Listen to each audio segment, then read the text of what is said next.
લોકો આ દરરોજ તાઇફાઓ કરીને નાટક કરનાર જનસેવકોથી કંટાળેલા છે। ભલે પાર્ટી બદલીને વિપક્ષમાંથી આજે લડતા હોય, એવા બધા જ લોકો ઘર ભેગા થવાના, લખી લેજો આજથી।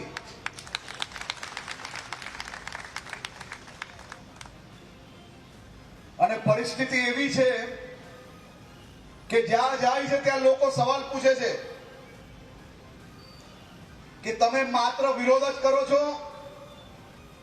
તમને જે જવાબદારી આ વિસ્તારના નાગરિકોએ આપેલી એ જવાબદારીના ભાગરૂપે જે કામ તમારે કરવાનું હતું એ કામ કરવાની બદલે ન્યૂઝપેપરની અંદર હેડિંગ બનાવવા માટે માત્ર ને માત્ર વિરોધ કરીને આખા વોર્ડોને નુકસાન કરનાર લોકોને જ્યાં જાય છે ત્યાં લોકો પ્રશ્ન પૂછે છે।